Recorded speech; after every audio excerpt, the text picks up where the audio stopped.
Really, I find fascinating is we hold our children accountable to more than we can actually do. I am today with a very dear friend, Nadim Saad. We teach to give kids consequences, but not punishment. It's consequence that they decide. You should see how difficult my children can be with themselves. So when you find these really little things to reconnect with them, they love it. And they are empowered, as Aya said. So I went out of parenting for a few years. Who am I to give this advice to parents when I'm struggling as much as anyone else? So this is my father, Descartes. That's hopefully I won't cry. I know you well enough to know that you will. Happy Father's Day. I love you with all my heart and will love you forever. How would you answer this? I just went and cried in her arms. Now I feel, wow, you know what? Okay, yeah, I can talk about parenting again, because that's what I hope that every parent will get one day. I am so glad you could join us. I'm your host, Mo Gawdat. This podcast is nothing more than a conversation between two good friends sharing inspiring life stories and perhaps some nuggets of wisdom along the way. This is your invitation to slow down with us. Welcome to Slo Mo.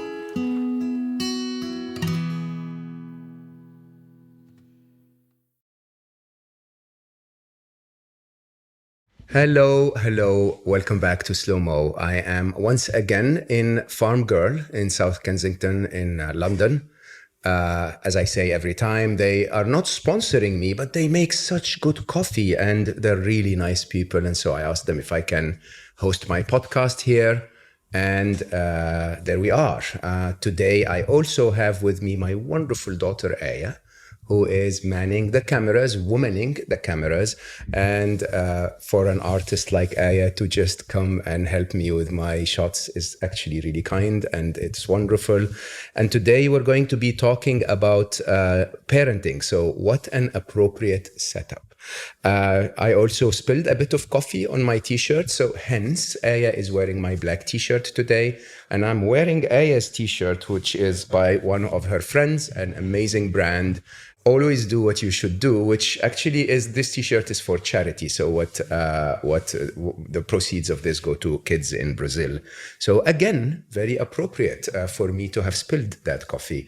I am today with a very dear friend, and I often get a lot of questions about my books and my work where people ask me, can we do that for kids?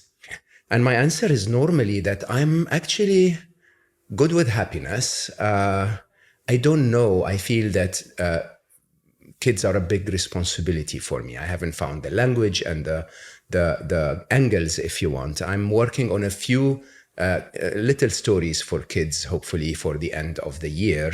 But to really go deep into the happiness for kids, which I believe is the most important thing to do, because basically it's like preventing the problem instead of waiting for it to happen and then trying to fix it. So today, my dear friend, Nadim Saad, is actually the expert, and we have like 1.5 million of his books. I don't know how many those are, but they are an incredible resource. It's called the Happy Confident series. I mean, basically, Nadim started the Happy Confident Company, which was really all about coaching kids and helping kids find happiness through methods similar to the methods that I described, for example, in That Little Voice in Your Head and others. He is an author. He is a best-selling author. He is a speaker, an entrepreneur, of course, with his business to try and make children happy. But he also, don't tell anyone, is the absolute best dancer I have ever seen. Okay, he is the life of every party, and I have to admit to you, today he's wearing a white shirt and very formal. But if you see him in his pink trousers and yellow t-shirts, okay, you realize that you could not dance that good if you're not gay. I was shocked the first time I met him. He is not gay, but he is the best person to be in touch with his emotions. So I'm not going to start with kids, Nadim. Thank you so much for being here. I'm going to start with, how do you dance that well? Thank you for this introduction, Mo. I'm actually, you said I'm someone who's really in touch with my feelings, but it took me many years actually to be in touch with. So I was in touch with these feminine qualities of dancing, of compassion, and trying to be intuitive. But it took me a long time to actually get in touch with my emotions. My whole work came from that, from realizing how blocked I was. And I would go to therapy, and the therapist would first ask me, "So how are you feeling?" And I'd go in my head. we don't do that. Middle Eastern men, we don't. We're not good it's with just, this. as you say so right in your book, it's practice. And I tried to practice, but it didn't work. So sometimes you just think, oh, of course. So I love your exercises. Oh, just think. Think how you're feeling, because that's it. And then I would sit there and I'm like, I'm not sure. I think I'm feeling this because of that. You'd say, but that's not. Statement. Yes, but that's not. But that's not what you're feeling. You think you're feeling. So really difficult. And actually, what changed completely was me creating now what's a game called Feel It, and a whole method now, emotional literacy method for schools. And I realized that I can, if I look at cards, so it's a stack of cards with 84 feelings in total. And when I look at the feelings, it's a different part of the brain that works.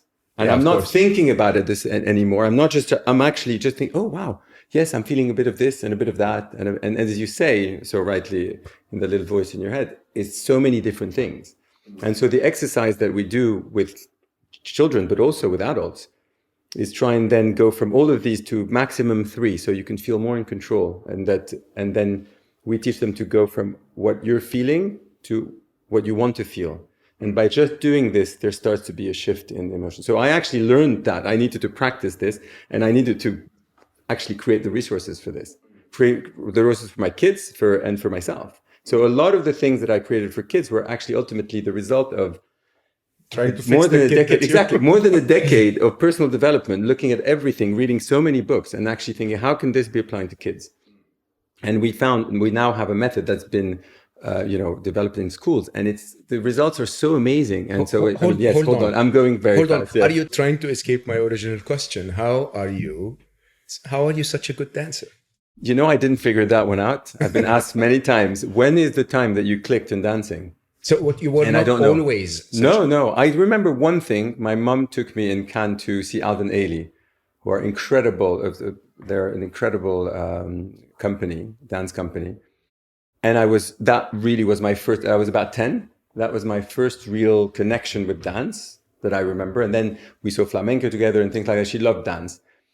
But I don't know when I suddenly started dancing this way. And but what's really interesting for a Middle Eastern person, I mean, I've been told several times, do you realize that you look gay when you're dancing? I'm just like, what's the problem with this? I'm just expressing myself. Yeah. And I didn't realize that actually. I think it's because, honestly, when you're a macho, like very rigid person, especially, a very rigid macho man, you end up not in touch with your emotions at all. And I'll say openly, I mean, this is something that I struggled with growing up. It's, I don't even think it's just being a Middle Eastern. I think being a man in general, you're raised to not acknowledge your emotions. You're raised to not feel them to start if we can. And, you're raised to be tough. And it's sort of like, don't be a softie if you know what I mean. Totally agree. But in my case, it was this extra level of, it's no sadness. Why? You're so lucky. You have everything. So just be happy. And so I actually did very deep therapies, different alternatives. So such as hypnosis. So I'm also a trained hypnotherapist.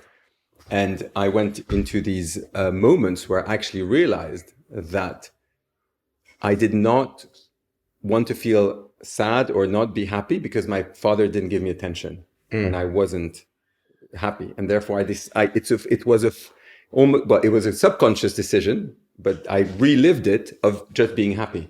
And therefore I became an expert at hiding and getting just suppressed all these feelings. And I was the lucky guy who had this incredible coping mechanism, being happy and confident all my life. But if I told my friends, for example, that sometimes I would be angry at home, they couldn't believe it because they had never seen that side of me. The problem is what came out with my closest relationship, my partners, my wife, my kids, was that anger that I couldn't understand. Oh.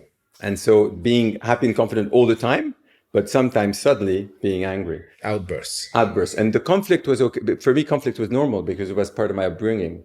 My wife at the time, now divorced, had never had conflict in her family. So it was really challenging to deal with that. But so coming back to emotion, basically, I just thought anger was okay, and expressing it just in a short outburst and then just calm down was totally fine. But that was not the case. I realized it took me years to realize that it does leave a big mark, and that actually, particularly children, just don't feel safe, because the challenge they have is they see this happy father always present, really being there, and then suddenly they see another aspect and they don't understand. They can't. There's no coherence in that person who suddenly seems to be not loving and really harsh and screaming at them. So it took me years to realize how much damage we can do. And I don't want to feel like make every parent who shouts at the children like guilty, but it's actually where it starts. It's to realize that we normalize, and hypernormalization is something that you speak a lot of in the book.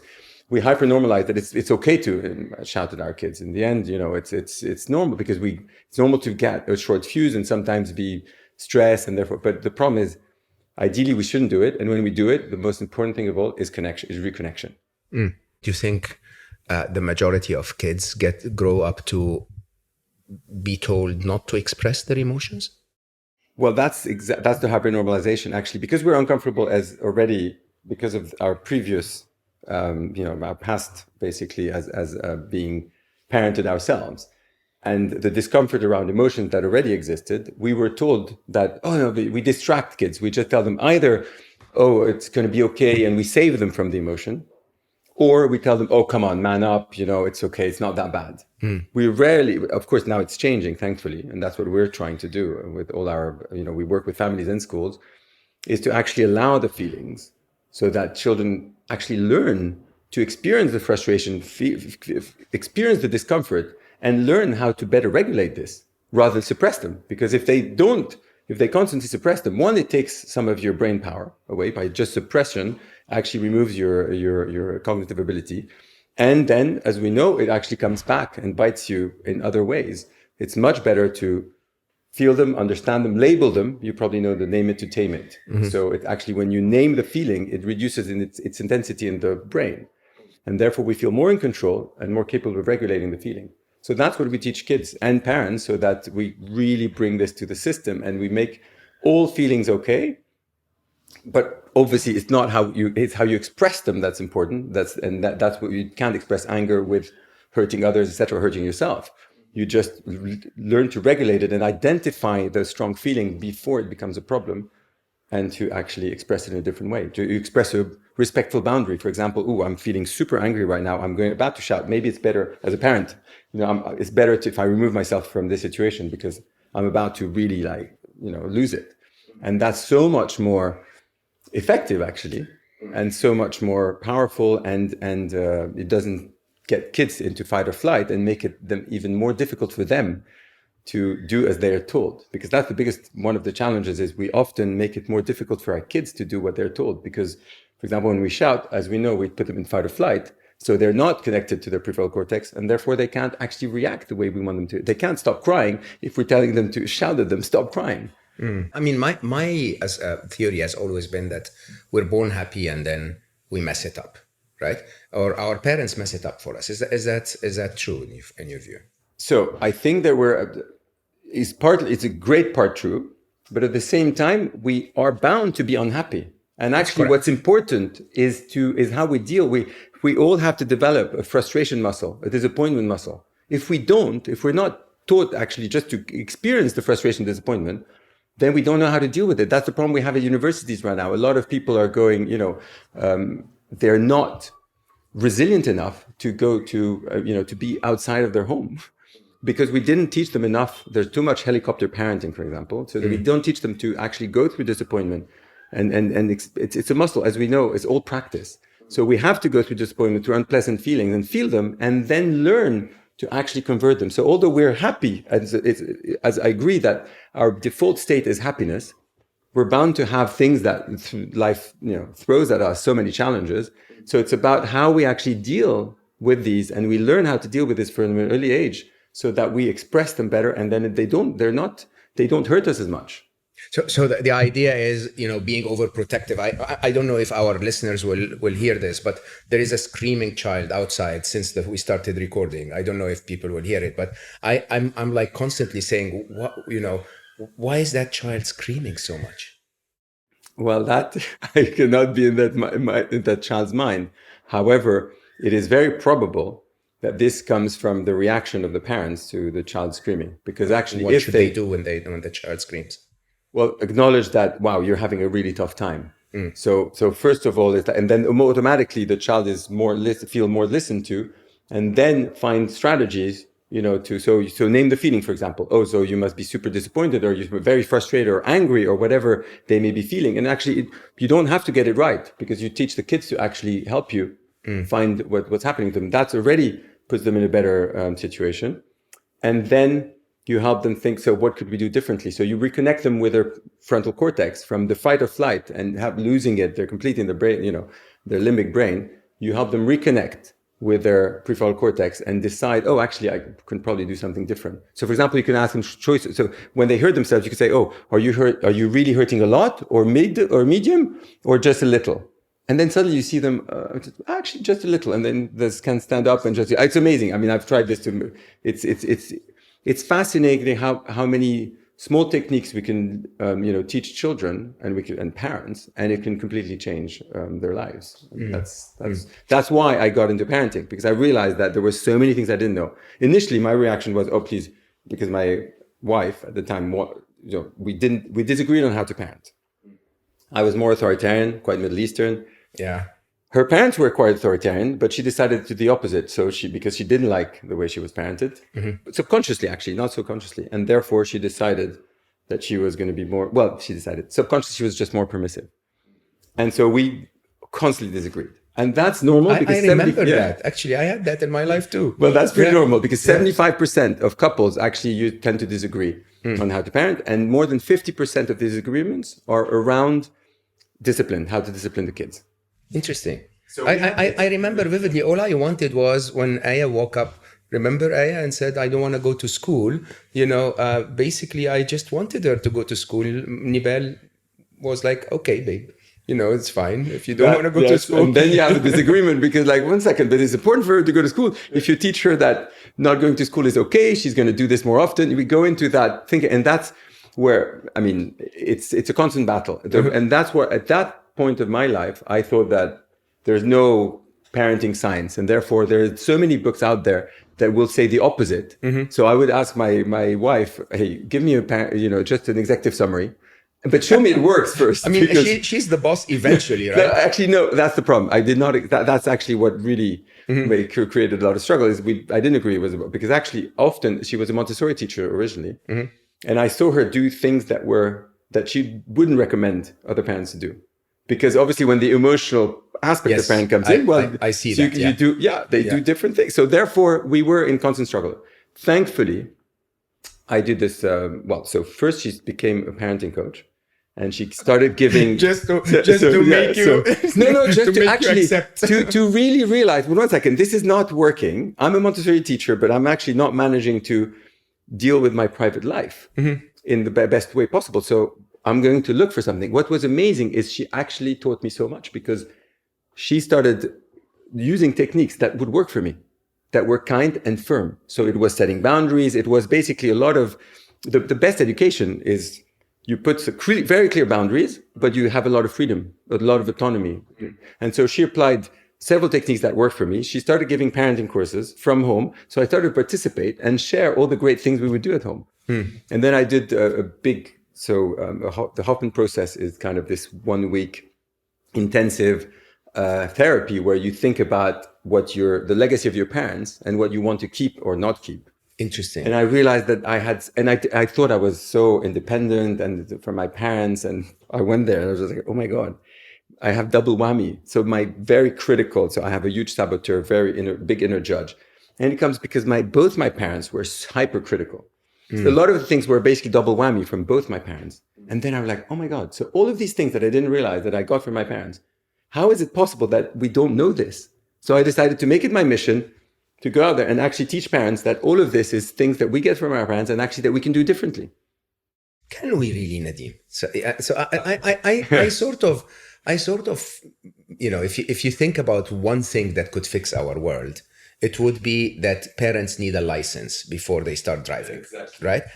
But it's never going to happen. I mean, when you really think about it, we become parents, honestly, when we are least prepared for it, right? At times where life is extremely stressful, where you have no idea what you're doing, and then suddenly you have those little very cute things, so you really love them, but now suddenly you go like, I'm Superman and Superwoman, and I'm going to take care of them by doing incredibly extreme things, and it's just happening over and over and over and over. It's just endless, really, everywhere. Okay, it is the biggest challenge, and actually this is the topic of my upcoming parenting books, although I already wrote 5, you're originally write for children, right? So no, I originally write for parents. I wrote 5 parenting books, and then I wrote for children. I'm going to explain why just now, because it's all related. But so now that I wrote for children, I'm also writing a book called Be the Parent You Wish You Had. Oh, that's an interesting name. That is for parents, because actually it's about all of that experience that I had across the years of realizing what it is that really can help us change. And that's so you're right, it's very difficult. And that's why I stopped for 5 years working with parents and focusing on children. They're hopeless. because I was so frustrated, because basically the parents would come back after a year or two and would say, I loved the course. I loved everything you shared. But the problem is now I feel guilty because I know what I'm supposed to do. and I'm not doing it. It was so, I was like, no, I'm here for transformation. And I'm hearing parents who actually not managing. So I was very frustrated because the first year or two, it was really working so well. They would apply the techniques. It was very left-minded. So kind of left brain rather than left-minded. And okay, do this, do that. And then it becomes a bit, second nature, and it works. And it does. However, then kids grow, and then suddenly these techniques don't work as well, and then you have to adapt. And then the parents weren't. So that's where I realized, and that's where I divorced, and our middle child went through a tough time when we divorced. And she was quite mean to her sisters and quite mean to me. And so it was really challenging. So I tried parenting techniques. It wasn't really working that well. But because I was actually trying to reconnect to her, what I thought was her true self, which was she was always bubbly, happy. She was this child. And so I was like, oh, but it's not your normal self. What's happening to you?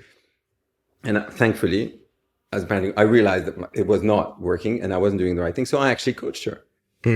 It took more than half an hour to an hour to actually get to her saying, I hate myself. Oh.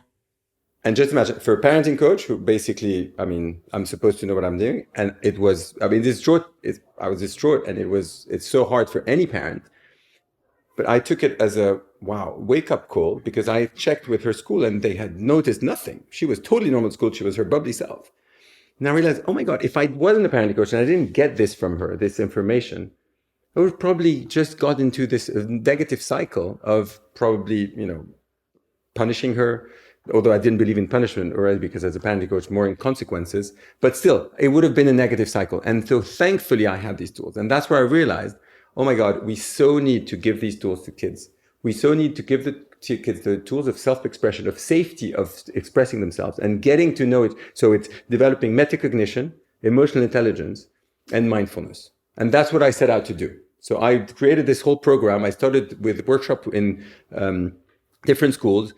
We saw incredible, so kids who didn't like school, who would come back and say, oh, mom, guess who aced the history test? Or kids who seemed to be on the ADHD, on the spectrum, and and didn't want to participate. And after just 2 sessions, suddenly, like the 8-year-old boy, was his hand raised all the session, all my workshop. And I was like, he can't always have something interesting to say.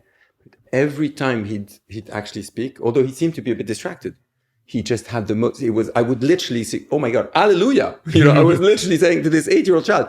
And his mom one day called me and said, my child just went, oh, mommy, you're getting a bit angry. Maybe you need a bit of PBS.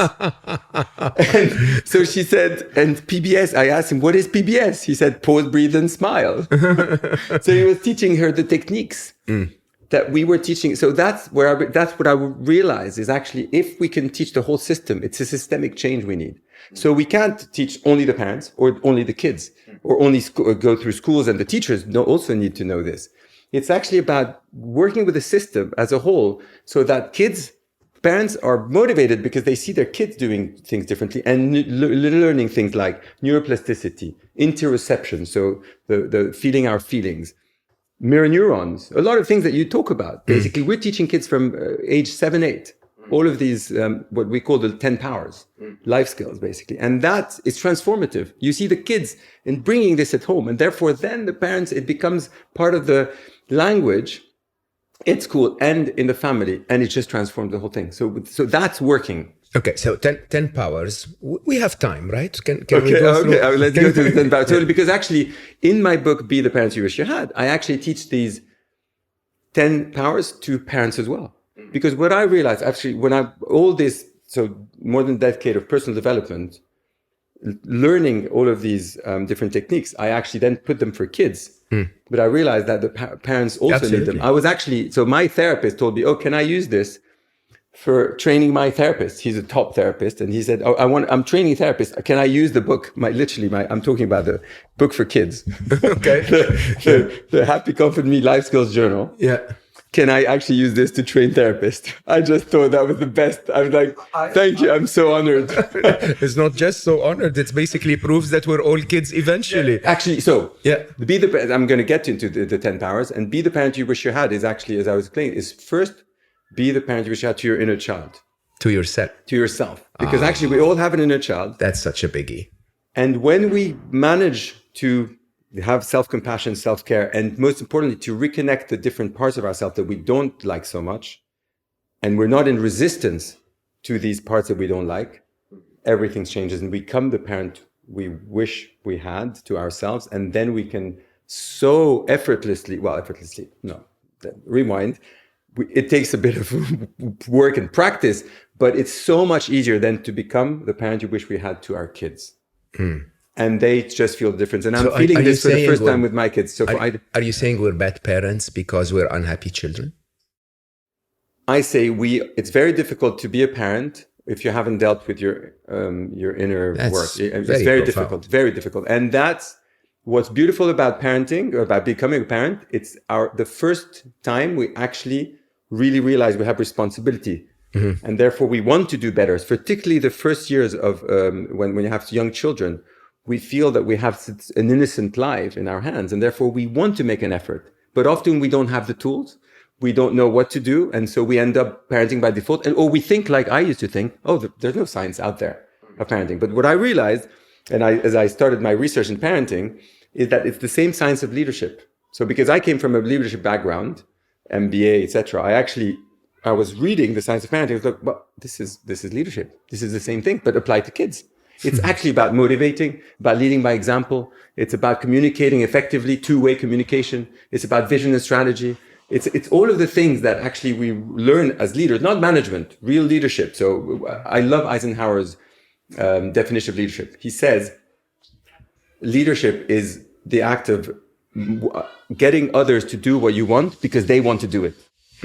When we become parents, we really want to develop and to be, we realize that we have such responsibility. Unfortunately, in our relationships, so with our partner, we expect something from them. We expect to understand us. And therefore, in this expectation comes a lot of challenges in the relationship. When we have young kids, we can't expect them to be, some parents do, but the majority realize that there isn't much they can do. And therefore we're much more patient. Well, at least we try.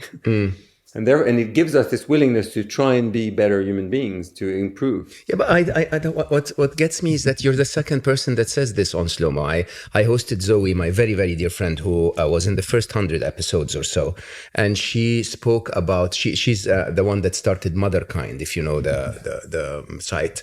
And she basically was saying that as she became a mother, and you know how the heart of a mother wants everything that's amazing for her child, she started to suddenly say, I needed to raise myself. I needed to go back and be a better person, not just a better mother, but a better person to begin with. And that whole reflection was what made her. She's an amazing human being.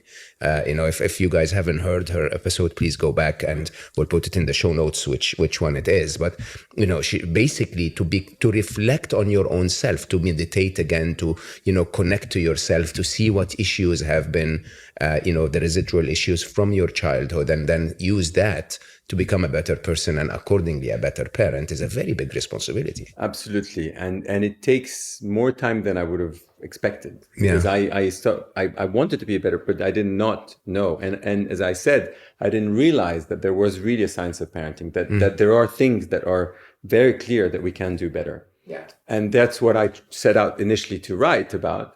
And then I realized that it's not that easy for parents to do it. And so I wrote, for working parents, I wrote about the parallels between leadership and parenting.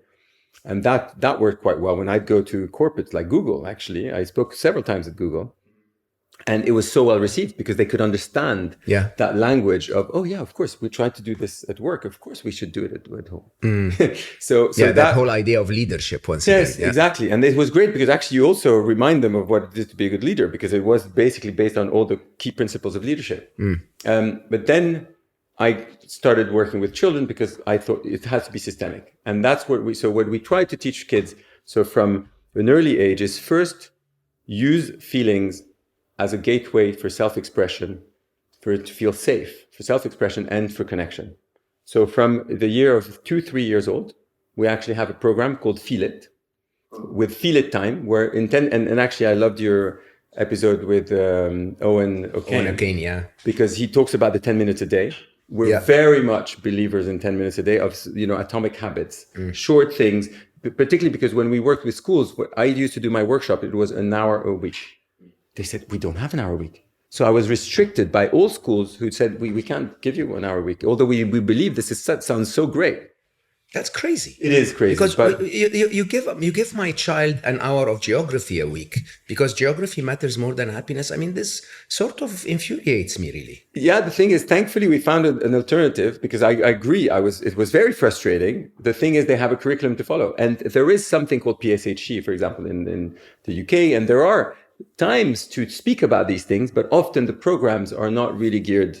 And therefore, what we decided to do is, how can we do it? And we worked with like renowned therapists, with teachers. And we realized 10 minutes a day, 10 minutes a day of different things. Usually it's, so the basis of also, it's like a pyramid of Maslow pyramid of needs, is the basic need for safety, for connection, is feelings. So we call it Feel It time. In 10 minutes, you actually share what you're thinking, what you're feeling. You see, I made a mistake.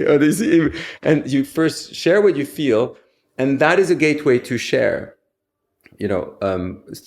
challenges you may have had at home. So it's an emotional literacy program. And it's great because actually there's so much happening in the world at the moment around this. For example, Brené Brown, you probably know. Yeah. So she wrote the Atlas of the Heart. Yeah.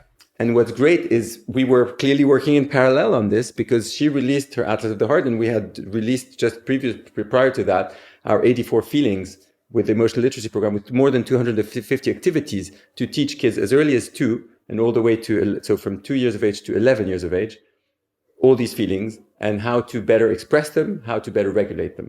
So that's Feel It. Then we add meditations and positive affirmations. So positive intentions. So the whole idea is when you set a positive intention for yourself, you're much more capable of dealing with. So for example, we've got affirmation cards where you have, I am happy. I choose to be happy. I am proud. I am confident. I am motivated. Or I choose to be motivated. Or things a bit more complex, like I feel positive about myself and everything I will do today.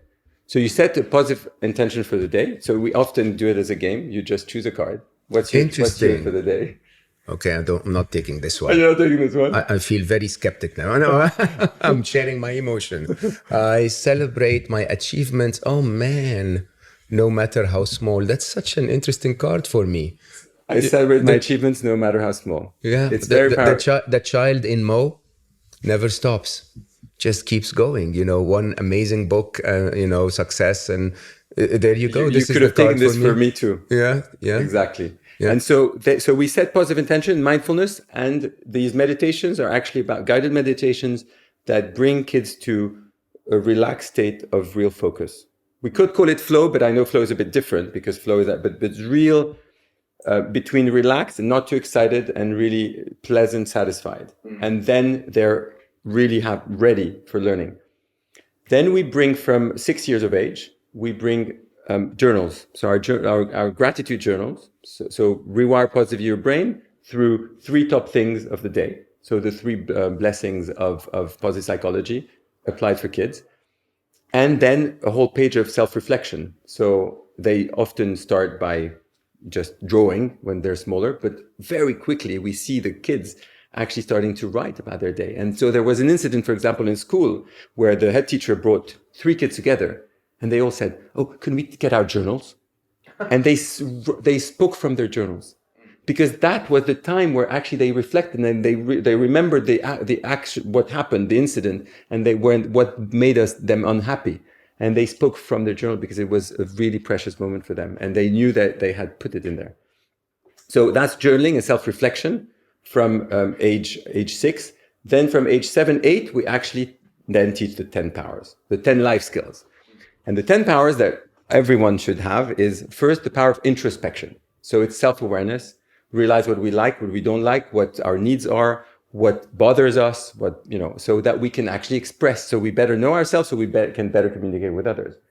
The second power is the power of optimism. So we teach them CBT, so cognitive behavioral therapy. We teach them that thoughts lead to feeling, that lead to behavior, and how they can often be in a trap. For example, a trap of you see someone who's not reacting the way you want, and then you don't feel very good, but then you behave towards them in a way that actually just increases that. So it creates a problem that could have disappeared if you just change your thoughts to something more helpful, like, oh, maybe they didn't see me when I waved, for example. And so we teach them this, and they can become a lot more conscious about their thoughts. And it's a whole subject of your book, so I don't is how to convert their unhelpful thoughts into more helpful ones and identify them. So we teach them metacognition, basically. Then we go through the power of interoception. So interoception is our sixth sense.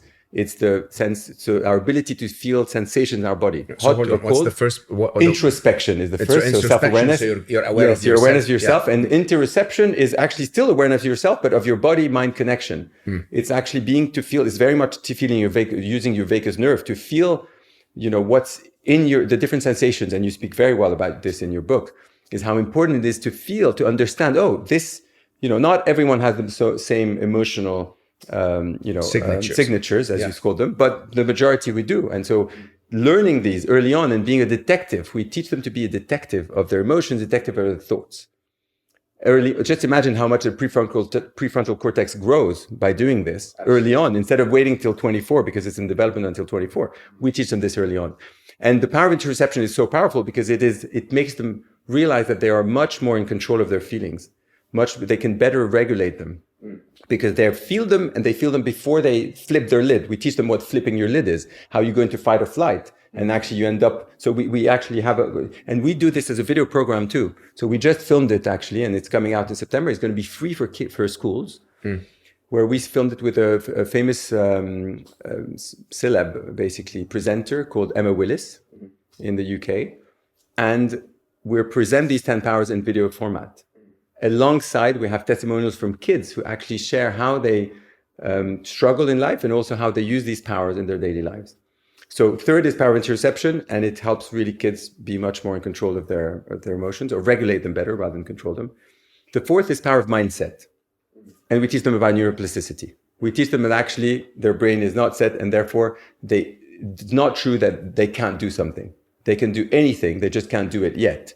And if they practice and they put effort into something, they can actually maybe not be world class at it, but they certainly can be good. And so we give examples of kids who think they're not good at math, they're not good at writing, etc. And actually that if they put effort and they just change this thought, as we know, they can do it. We can all do it. Then the power of failure. That's the fifth power. And that is a huge one. That's amazing. It's a huge one because the problem of the whole system is there's a lot of shame around failure. So for example, we filmed this 7-year-old girl who said in camera, I feel like I'm a bad person when I make a mistake. But this is very much what my daughter, I hate myself. It's because she was making mistakes. So actually most kids feel that. Why do we put them in that Yes, space? exactly. That's the whole thing. That's what we want to change. And the point is actually it's about how they feel about mistakes. That's the problem. So we want to give them permission to fail and permission to feel. So through interception. So it's actually, as a mathematician, I call this P2F squared. So permission to feel and permission to fail. So this permission to fail is so important. And so we teach kids, it's actually, the problem is not the mistake itself, because we have so much to learn from it. It's what we feel when we make it. So instead of feel bad, like a bad person, or that we actually teach them to, it's okay, actually just see how much you can learn from it. So you feel better about it and you celebrate mistakes. So that's the power of failure. The sixth is the power of resilience. And it's one of the most important things, which is realize that whatever comes at you, there's always a solution. So we give them a toolbox to be able to face any challenge and know that there is a solution to it. And therefore, the power of resilience is about bouncing back from anything. We show them that the most successful people have all failed actually more than average, because they needed to fail to actually learn and to bounce back. And so we give them examples of Michael Jordan, of so many great celebrities who've done so well. I mean, even, I don't know if Thomas Edison, he talks about the 10,000 times he actually didn't fail, but actually did it the wrong way until he managed to get, to the light bulb. So, and Walt Disney and all of these great examples. So that's the power of resilience. Then the power of creativity. And you might know Ken Robinson's talk I love about how schools kill creativity. Yeah. Well, the whole point is we're teaching kids that creativity is not just drawing, it's not just singing or drawing or thinking. I thought until a few years ago that I wasn't creative. I had written books, I had launched at least 5 or 6 companies. I was creating products, but I didn't think I was creative, because this was a feminine quality that I didn't think I had. Mm-hmm. And I then learned through our actually common friend who introduced us, Dorota Stanchik. I did her conscious creativity course. And I was like, oh my God. Creativity is part of my life, of every day. Of everything you do. And particularly because I have also this mind where I read things and then I repurpose them. For example, the leadership repurposed to parenting. This is creative. It's not big. I didn't copy things. I actually just put them in a completely different way that is more accessible. So I realized how creative I was. And now I create all these games for kids with my amazing team.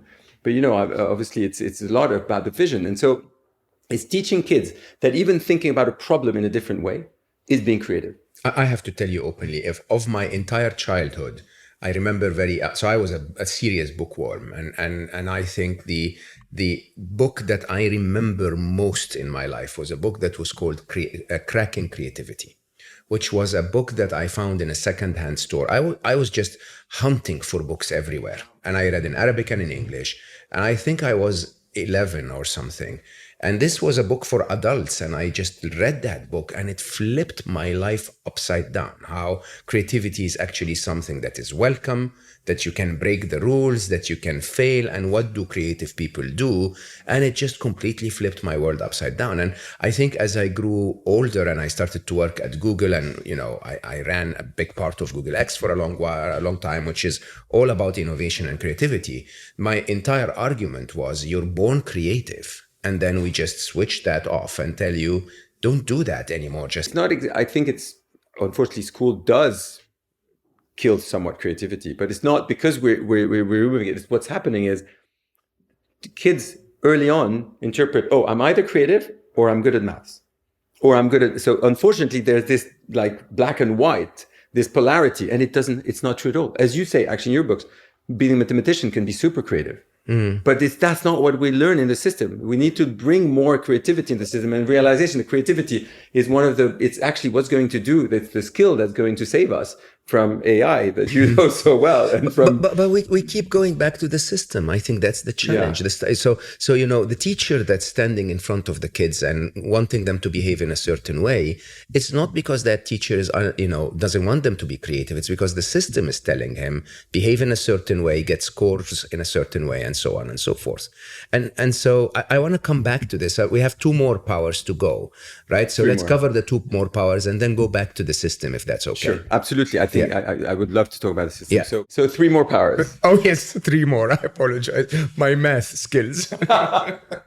So after power of creativity comes power of mindfulness.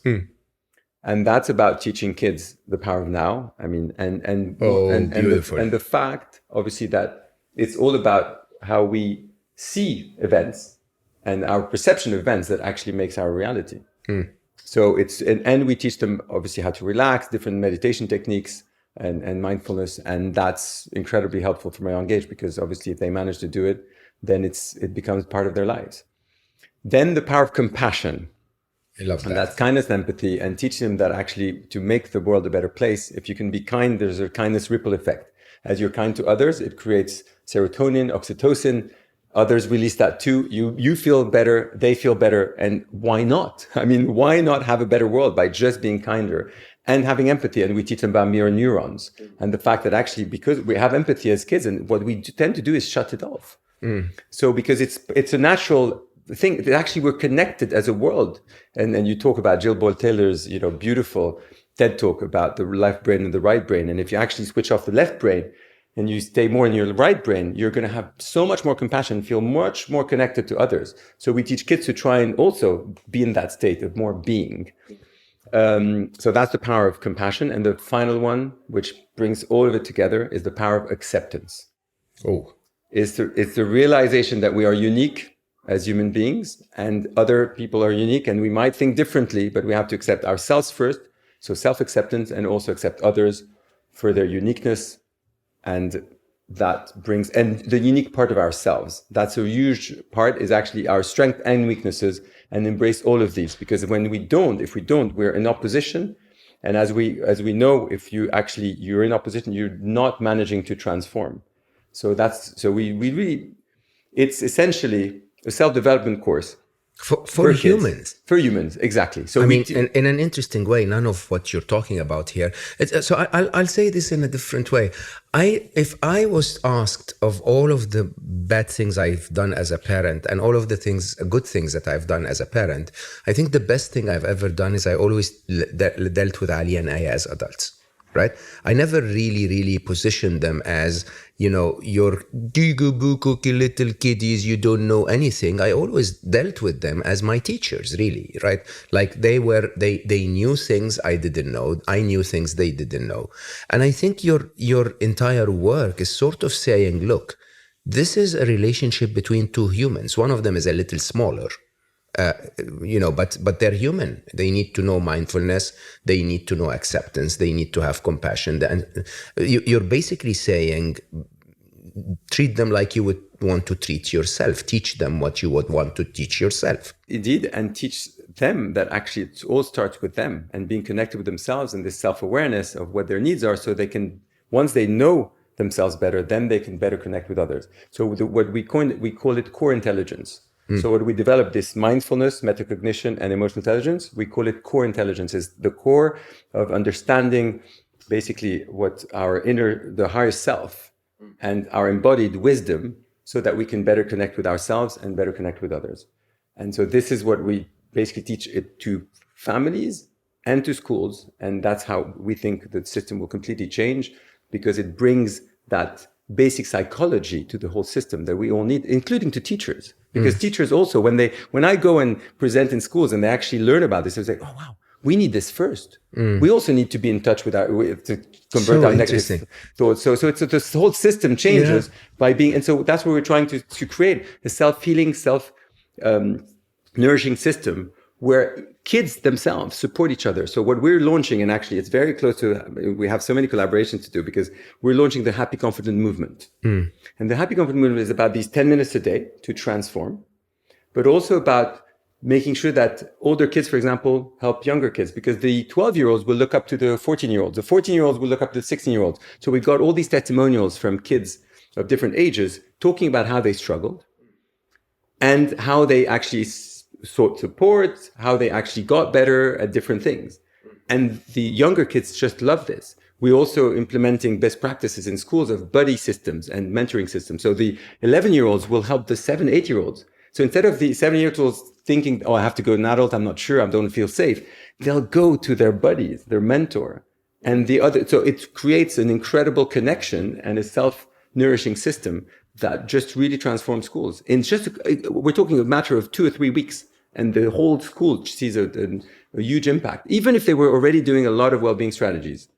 I definitely think we need a movement. I actually will come to the system in a second, because I think the idea is that the system sort of resists that movement in a way. But I definitely think what we need is a movement. I mean, one of the interesting things, just to comment on what you said, is I was with my co-author on the children's books, Shelley Lewis, in the morning, and we were talking about the fact that those books, they're very colorful and very, very cute, and silly stories, really. And one of her early reviewers read those books and said, it feels like you're teaching me. And I was like, that's exactly what it should be. It's the parent reading them for their kids and going like, whoa, I'm doing this myself, right?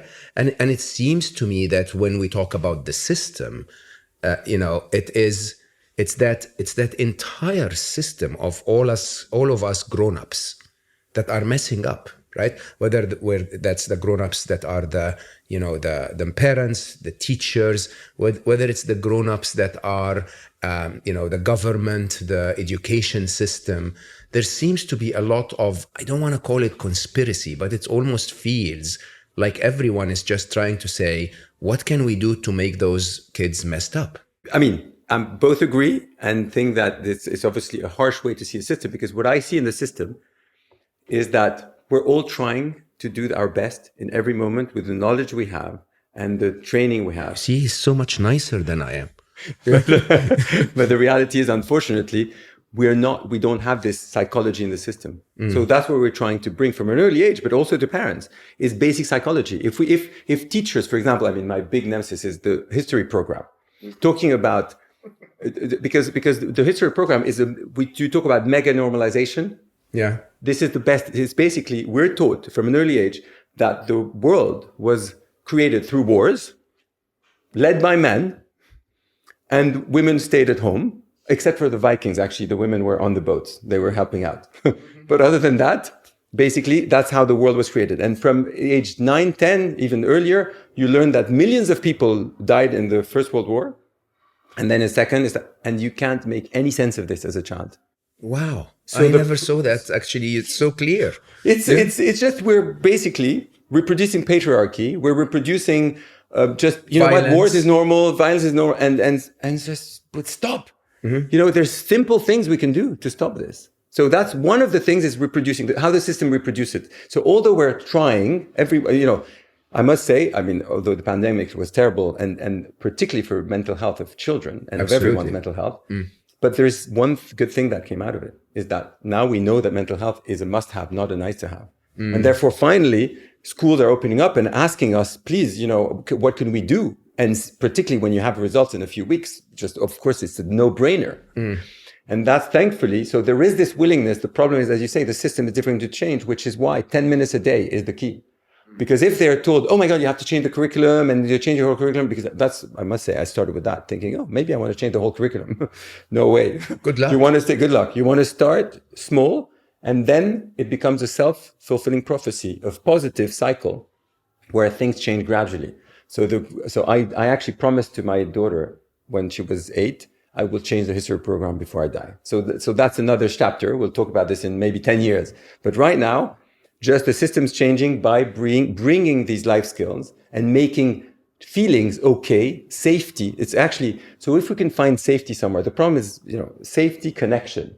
So I loved, by the way, Rangan Chatterjee's, vitamin S, that he talked about on your podcast. Vitamin social. The problem is we don't always have this social in school. Sometimes it's a lot of, my daughter came back. Actually, you know what? Your book was so useful, because my daughter came back, 10-year-old, the other day. And she tells me, Dad, I feel a bit of a sadness and not feeling very safe. I was like, wow, okay, that's a big, okay, can we use the feel it cards? So, okay, she took the feel it cards and she took the I am feeling, and she started taking all the different feelings. What I told you about this, what's really powerful is that you don't think about your feelings anymore. You're actually really exploring. So she came up, she said sad and and not feeling very safe. And Saad didn't even come in the feelings she picked. And safe was like, she put it and then she removed it. And what it turned out to be was that basically she actually felt nervous, worried about things that were coming, about her relationship with her friends, because she was having real challenges with her friends. And so I told her, but isn't it, this sounds like there's this little voice in your head that's telling you about, you know, this challenge with your, because are they real, these challenges? And after a bit of coaching, she went, Dad, yeah, I realized if I didn't have this little voice in my head, I would be so happy because I actually have everything to be happy. I was like, yeah, you're so right. And actually, and in the process, by the way, she told me that I feel like you're telling me you're in my head. So I was reading your book and I realized that helped me. Your book helped me. True, and the reason why it helped me was, although I have a lot of psychology, you know, I mean, I'm very versed into this, I never realized how bad it can be for other people. Because my DMN, my default mode network, is not that bad. I don't have a lot of negative chatter. So I'm the lucky guy who doesn't have this. But she clearly has it. She's a warrior. Yes, totally. But she's a warrior and she has it. So it allowed me to be a lot more empathetic with this little voice. And well, she just expressed it. And then I thought, God, good luck, you know. And I also showed her one of our the episode of the life skills that we filmed about the power of optimism. And she came out, she said, wow. And when I told her I had written this, she thought, oh, wow, Dad, it's amazing. The next day, she comes back from school. And I say, so did you use your power of optimism? Mm-hmm. She said, no, not really. I said, oh, okay. And then she started expressing a little challenge she had with her friend and said, oh, but did you do anything about it? She said, yeah, actually, I went to see her. I talked to her and I said, well, you know, basically she expressed herself. And I said, so how did that turn out? She said, oh, it was really good. She actually accepted and we became super good friends again. I was like, wow, but my love, this is exactly what you did. You used your power of optimism. You brought courage and vulnerability to be able to express yourself. And it turned out so well. Maybe it wouldn't have. Maybe she would have rejected you, but at least you really had the courage to be able to be vulnerable.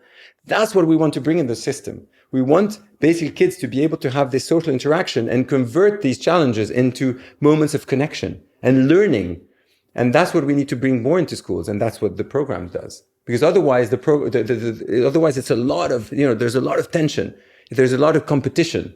So, and this is not going to disappear because unfortunately the system is based around competition, but we can really help smooth it out. In a very interesting way, you're giving me so much optimism, but you're also highlighting the level, the depth of departure from where we want our kids to be, right? I mean, that idea, honestly, I never thought about it this way, Nadim. And I actually have to say, I'm willing to rally behind you. History in education has to change, right? And especially because history is really up to how you write it. Right? I mean, one of my favorite moments in my entire life, I hosted Edith Eger on this podcast. If you have not heard this episode, you absolutely have to go back and hear Edith Eger. Edith is a 93-year-old Holocaust survivor, right? And she tells you the story of the Holocaust. You know, she was drafted to Auschwitz, but she's telling it from her point of view as that beautiful angel that she is, okay? And it blows you away. It completely blows your mind that this perception of the Holocaust from someone who lost her mother in front of her own eyes, who had to deal with her sister and hug her all the time with her shaved head and remind her that she's beautiful and so on. And you hear the story from Edith's words, and it's a very different story. Isn't that supposed to be the way we write history? Isn't, you know, the idea of optimism the way we should teach our kids? Isn't, you know, the ability to communicate and express our emotions, while we actually tell them the opposite? We tell them go to school and shut up, right? Don't speak. You're so right, because history, if it was taught from a perspective of what was going on in the other people's minds. So, you know, what was going on in the the Germans, I mean, obviously had a tough time too. What was going on there? Edith said that. So Edith, at the end of, you know, like 5-10 years later, she went back to Auschwitz, right? And I was like, what are you doing? You know, who does that? And she said, I wanted to understand, to have closure on this, right?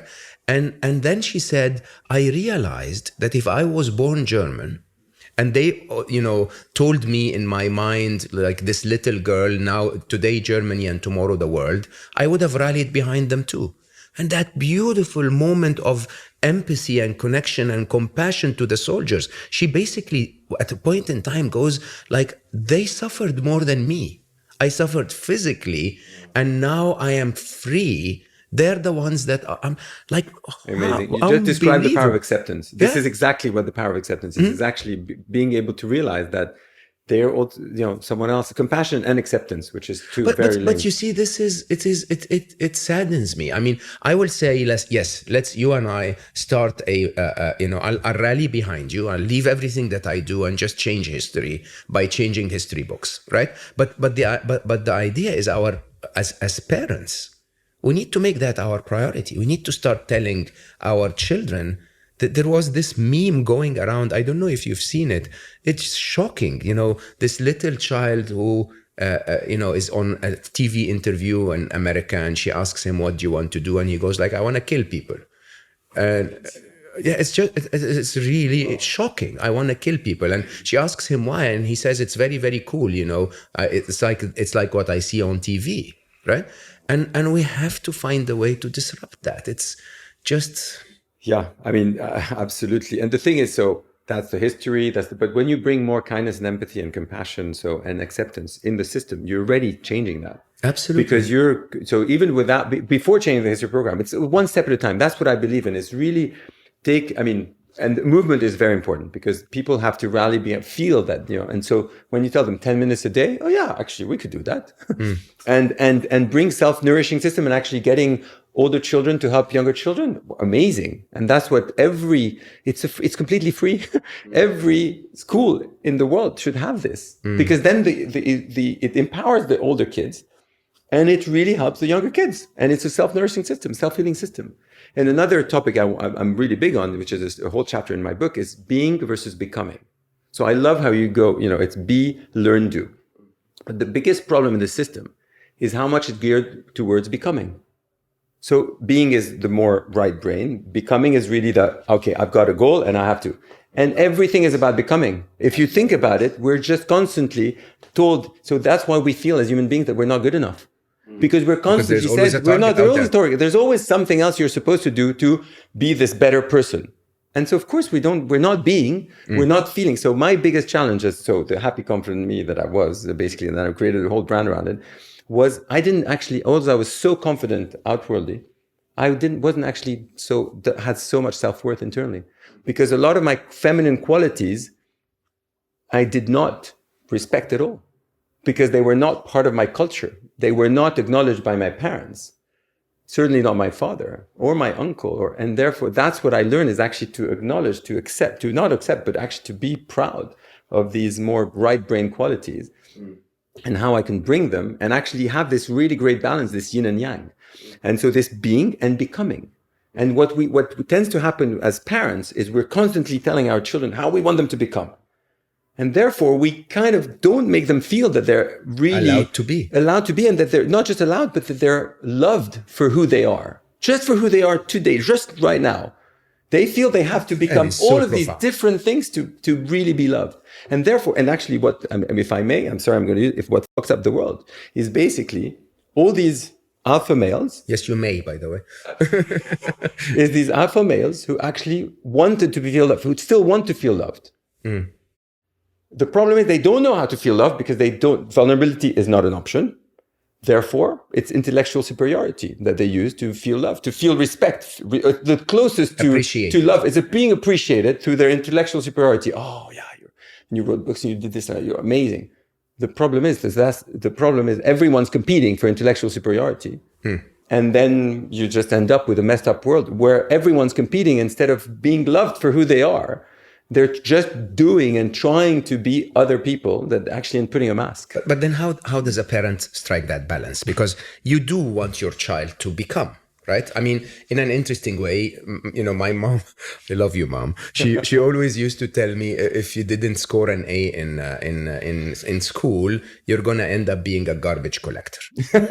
Yes, thank you, mom. Yeah. And I love that. By the way, I don't see what's wrong with being a garbage collector good. to start with. But also, I did miss a few A's, like a few times, and here I am. I'm not a garbage collector, right? So what needs to change? I must say, this is $1 million question, and I have not finished the chapter yet because because it is very much about. It's the small things. It's actually when it's B. Yeah? It's like the hygge, like the Danish hygge. It's basically you get moments as a family of being, of not, because I used to do so much as a family, always organizing stuff. So very much in the becoming, in the doing. And I realized how important it is to just let go and just be. So it's kind of finding this right balance and telling them that when we're teaching them to become, that it's not that we don't love them in this instance. So it's about the language that we use. And that's where the feelings and feel it and using this as a gateway to self-express and to really be and to feel, to have this body-mind connection is a very important aspect of it. So you're teaching your kids to be and to appreciate where they are. And then, you do work on the I want to feel and what you want to feel and actually, happy. And actually what's really interesting is when you give this cause to kids and they start with, I want to be happy and hopeful and optimistic and proud and ecstatic and motivated and that. And then when you tell them, but can you choose just 3 of them? Often they'll come back to safe, loved, and sometimes is satisfied. As simple as that. They want to be loved, and they don't want actually as much as we think they want. We all want be loved, be grateful. Actually, obviously, very important aspect, as we know. So it seems simplistic, but it is actually at the end of the day, it's once you go from the perspective, which really took me years to get to, of we're all doing the best we can in every moment with the knowledge and the information we have and the energy. Sometimes we lack energy and we're not going to do much. And our kids are in the same situation. So instead of seeing kids as malicious and suddenly being, you're so annoying me. You make me angry. But no, you're not doing anything. You're actually trying to express something, a frustration or an emotion or whatever in this moment in the way that you do as a child. When you take this perspective, suddenly you have so much compassion for this little child who's screaming. We heard earlier his child scream for an hour. Yeah, no, thankfully not anymore. But the thing is, if we bring that compassion, but with the tools, because the problem is if you don't have the tools and you're just like, okay, what am I going to do? Just listen to them for an hour? No, of course. So you need to get them to. This is a very important point. I mean, in a very interesting way, kids are sometimes very difficult. They're very demanding. They're very, energetic. And I think parents will go through times where, I've been at work, I have a problem at work, your father's annoying me, and now you're running around like a maniac. Like, can you please sit down? What does a parent do in that situation? So that's obviously, first is expressing it. So when you manage to express your children, so using nonviolent communication, for example, right now I'm so tired. When you behave like this and you're so energetic, etc., it makes me, be very frustrated or angry or whatever. So you actually, children, when you teach them, suddenly they have empathy for you too. So it's bringing the system. It's not what we see all around us of, Jonathan, I told you to sit down. That doesn't work, does it? So it depends, because, I told you to sit down. No, this way, no, because actually often when we raise our voice, we put them into fight or flight. So we make it more difficult for them. Often, what's really I find fascinating is we hold our children accountable to more than we can actually do. Absolutely. So we don't want them to be, to be angry, but we're showing them that. So the problem, so it's about being realistic and actually bringing this into the family. So for example, there are new rules. So you can be quite, firm, but that's the new rule in the house. And we teach to give kids consequences, but not punishment. It's consequence that they decide. You should see how difficult my children can be with themselves. If you give them a consequence, for example, if you didn't, it's a simple one. If you didn't brush your teeth, what would be the consequence? They'll tell you, no sweets for a week. And it's like, are you sure you can do no sweets for a week? Let's say 3 days. Let's say 3 days. Let's say 3 days. But they can be so much harsher with themselves because they realize they want to do well. So when you take this precept and you completely change the system, you go in a family meeting and you tell them I'm talking Family from 3 years. meeting. What's a family meeting? The number one tool to have a good family time is every week you do one family meeting. Initially, when they're younger, from age 3, it works. You do 10 minutes, 15 minutes, and then it grows to half an hour. And in the family meeting, you actually express your needs. First, you start with gratitude. You set targets and then have the kids go out and sell, or what? A bit less left brain, a bit more. You start with gratitude and compliments. So what are we grateful for? I love that. So we compliment each other. Siblings, often very difficult for them. You have to practice. They need to practice to actually tell each other. And because they know after comes the express their needs. Now, oh yeah, I don't like it when you take my stuff, for example. That comes after. But initially, it's gratitude and compliments. And now we actually introduce also what you're proud of. And so the kids, because what they don't, it's all positivity. So but it's like a sandwich. You know, you start with positive, then you go into the more difficult, and then you finish with negative again. Because that's the best way. Yeah, positive again. Positive again. Because that's the best way to give feedback. So then the feedback comes. And that's where everyone expresses their needs. So you ask the children first, what are your needs? My daughter, when she was 4, said, oh, Daddy, I'd like you to shout less. I love her. Yeah, you love her. The problem is I was like, what? I was in my mind. Shouting. I mean, no. But in my mind, I was like, but I was already a parent because I was like, in my mind, I was like, do you realize how much effort I'm making to shout less? And you want me? I didn't feel good enough. My reaction was one of a little child going but I'm trying so hard. Why don't you acknowledge it? But I knew. I commented. I was just, oh wow. But I hear that you want me to shout less, but have you noticed at least that I made a lot of efforts? I said, oh yeah, Dad, yeah, we all made. The whole family go, yeah, we noticed, but not good enough. But the starting point, the starting point. I was so annoyed. It took until she was 7 in a family meeting for her to say, oh, Daddy, I want to say, I'm impressed. Well done on the shouting. Well, yeah. 3 years. But thankfully, that at least you can acknowledge, you can follow the whole process. Yeah, baby, we need to start family meeting. We never had family meetings. Since I'm here and I've been included in this conversation, I think there's something that needs to be said that is really incredible, which is the power structures that you're breaking through this and how the power is being distributed to everybody now. So at every level, and no one's the big boss. And I think that when you discuss the leadership and linking it to leadership, it's really mind-blowing to think that we're following and we're being told, following our parents, following our teachers, and by breaking that down and giving everyone responsibility, it's really powerful. It's so interesting. This is really interesting. So I don't know if people heard my daughter's comment on the conversation, but so she was saying, but in those meetings, are there power structures? So there is a chairman and a secretary. Okay. And often the kids want to be the secretary because they take notes. Notes? And yes, absolutely. Because they want, the secretary takes notes so that everyone knows what's happening in the family meeting and what has been decided. Because once they express their needs, so we didn't talk about the parents' needs. The parents' needs is, well, I need you to listen to me, or I need you to, basically, it's actually, we're talking about the things that are really getting us frustrated. And we find solutions as a family, and we decide what the consequence is as a family if this doesn't happen, because we can all fail, permission to fail, but there are consequences in life. When we fail, it can be a very simple thing, it's related, respectful, reasonable consequence. So it can be very subtle things, but very importantly is how do we remind them, particularly when they're younger, 3, 4, 5. We tell them, so how would you like to be reminded? And it's a fun thing. So for example, my kids, when we were in Japan, they were a bit older, and I had to be listened to because we were taking trains and tubes and all of that, and they were all like behaving. They're getting excited. And with Japanese, it's like, oh, you have to respect. So they said, "You're not listening to your names anymore. I shout your name, and you're not listening to me." So we came up with just say team.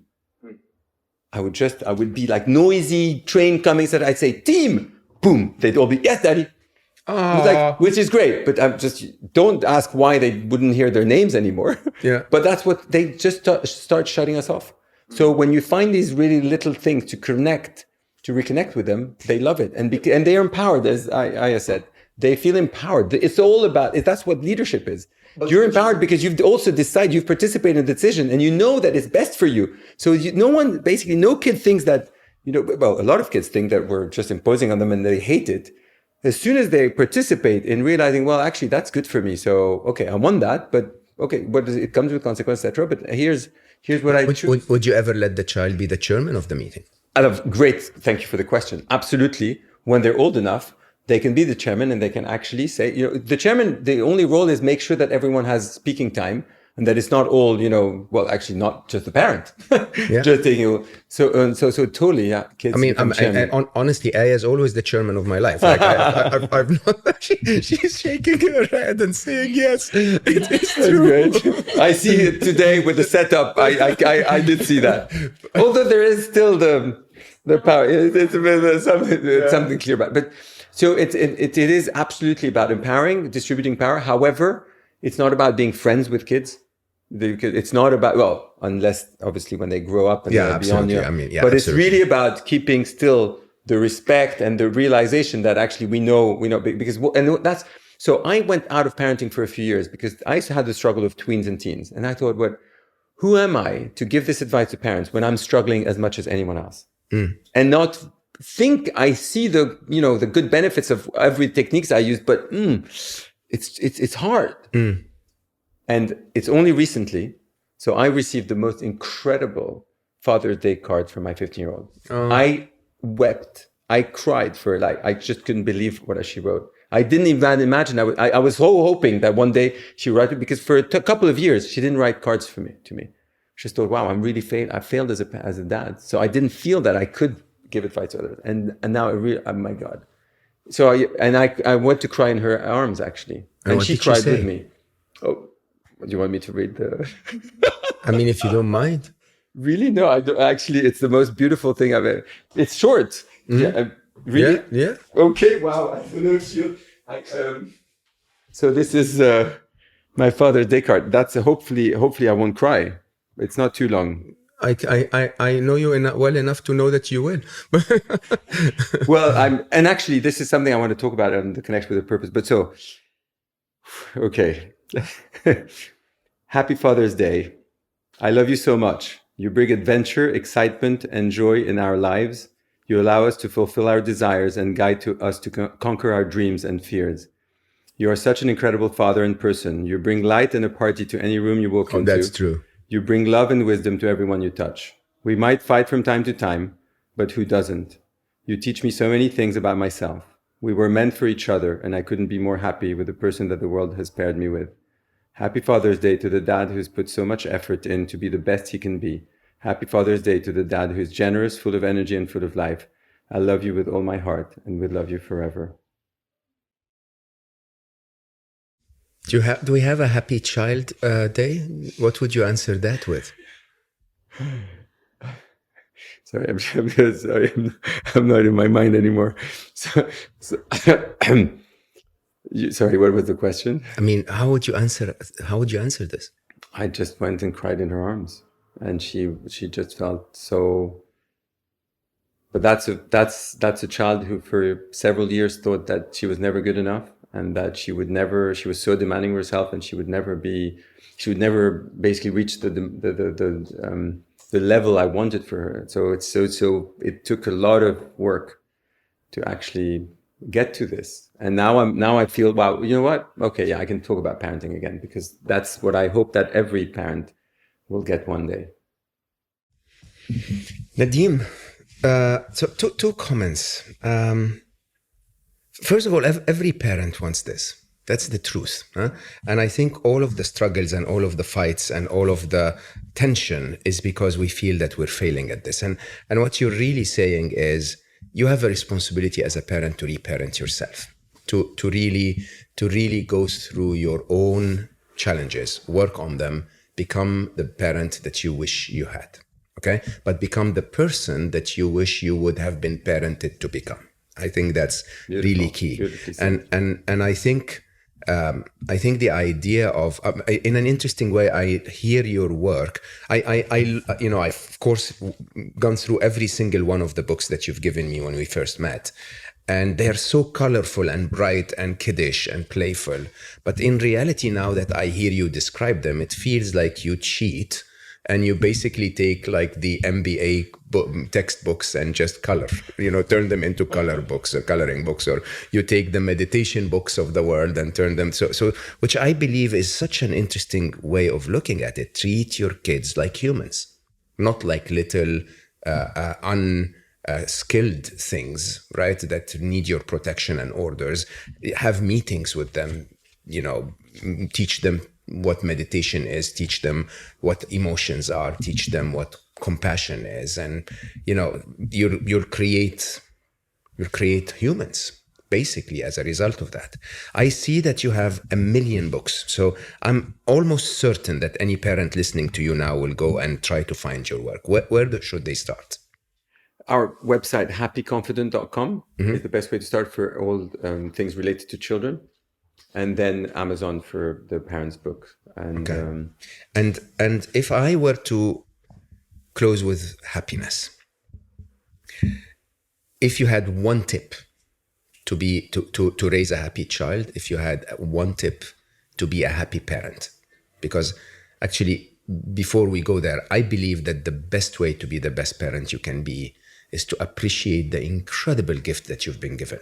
Not to think of them as a chore or hard work, but to realize that you've been blessed with something that, so many would die to have, and some actually don't. And if you become that happy parent, you would actually be more likely to raise happy children. So your top 2 tips. One tip, if you had one tip to raise happy children, and if you had one tip to be a happy parent. Wow. I usually go for 5 or 10. So I that's know you. Really, yeah. It's or rule of 3 at least. I'll let you do 3. Okay. Because I think that for kids, one sense of agency, of control over their lives, so important.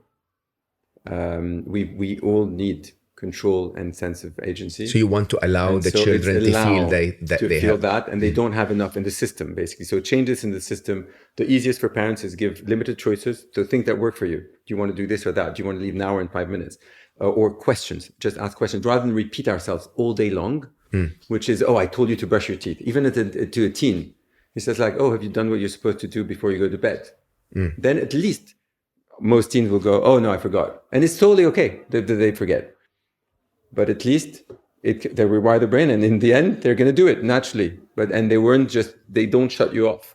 So sense of agency is super important as for children. The feelings bit that we spoke a lot beautiful today is beautiful so word. Important, is actually allow the feelings to be the gateway to self-expression, to feeling safe, and to connection. So share sometimes, that you feel. Even if you feel angry or you feel happy, share these things, because they don't know. You're expecting it's like you expect your kids to know you but no, they don't. So this communication around feelings is so important. I think that's actually good for a top 2. Really, that's top 2. You don't have to have a top 3. And I think that for parents and for equally for children, that works for the 2. It's really feelings, connection through feelings. This communication, so it's all about communication at the end of the day, but and using feelings and the sense of agency and control really can change. Actually, just these 2 things will completely change the dynamic in a family. Then the third is clearly the family meeting, the empowerment, the change, as Aya was saying, change the structure to make it one where everyone feels like a team. That's actually definitely the third, super important. Feel like a team, because ultimately, when we feel like a team, when we had a big bust, we just disagreed, we screamed at each other. It happened actually. I was so ashamed of myself. Just yesterday, my daughter wants to take my phone to put something, and I say, no, I'll do it. And she just still does it. And suddenly I just lose it. And that's the problem is, it's a bit of PTSD. Basically, I just go, I set a boundary, she didn't respect it, I explode. Typical, came from my dad, direct line. So thankfully, before it would take us maybe a few hours, in just a matter of a minute or 2. So she was expressing, how could you scream at me like this for this or something like that? So it's like, okay, you're right. I was completely in my, complete fight or flight, but can you please take responsibility right now for the fact that actually I set a boundary, you didn't respect it. We both took responsibility and we reconnected. She was crying. She felt it, and in a minute she was gone. She was done, and she went to a birthday party, and she was. So we reconnected, and I apologized. She apologized, and that's the beauty. So feel as a team. We're working on this together. Yeah, it's and actually we take responsibility. We acknowledge, even so younger children can acknowledge from an early age. Not say sorry to not say sorry. It's like, wow, what are you feeling first? What's going on? Then you can finally get to a point where you can go, wow, that was not, sorry. And so I find that quite empowering actually, for the parent to be able to say, I'm sorry. Right? For the parent to be able to say, I'm sorry, actually acknowledges the child as a human. Finally, someone respected, someone that deserves, when you do something wrong, to acknowledge that you did something wrong, because then that's the only way for them to learn to acknowledge when they do something wrong. And it's not easy for Middle Eastern. Oh man. Because they're not. But what is also not easy for a Middle Eastern, and you still dodged the question because you still don't want me to dance better than you, is what is the best tip that you would give to a Middle Eastern man to shake that booty? What would you do? You know what, actually, I love the fact that now I see men coming to me and wanting to dance and really feel, they love the fear. So I'm seeing a change in this world. Yeah. So I go to Mykonos, for example, I start dancing, and you have men, before it was mainly women coming around, and now it's men who go, wow, this is so good, man. Oh, can we get you a drink? Can we jump in? Can we do the thing? How you feel? And I get stopped in the middle of me. Oh, you're the guy from who I saw. It's so amazing. I think what I'll do is part of this podcast, I will probably find one of our videos of you dancing. No. I'm speaking to serious. No. I want teachers to believe it. No. None of this. We're trying to change the world. Actually, funnily enough, sometimes with it's seriousness. You associate change the world with seriousness, etc. Oh, but actually, play. It is very much about play too, particularly with kids. I love you so much, man. You're the best. I really loved having you around. Thanks. You guys have, I hope, enjoyed this as much as I did.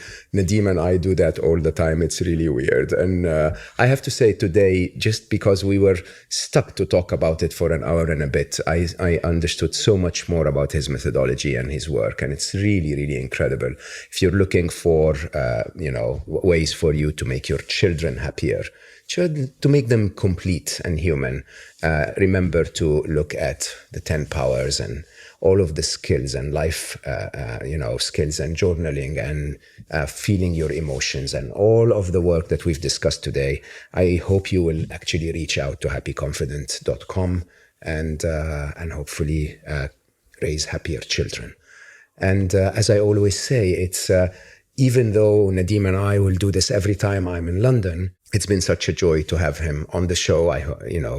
You give me the reason to invite him and have that conversation. So keep listening, keep spreading the message on Slo Mo. If you haven't rated, I think we've reached 1,000 5 stars already, but maybe we need 5,000 more. So please keep doing it. And remember, we're now also on YouTube. If you want to watch us, we'll have the video of Nadim dancing. No, we won't. But you'll still see how excited he is about what he's expressing. And if you want to go to Mo Gawdat official on YouTube and subscribe and hit the notification button so that you get notified every time we release a new episode. While you may have noticed that Nadim speaks a lot faster than I do, which was quite an interesting pace for this episode, I encourage you to speak slower than him. And regardless of how busy you are today, please do find a little bit of time to slow down. I love you all for listening, and I will see you next time. Thank you, Mo. Thank you.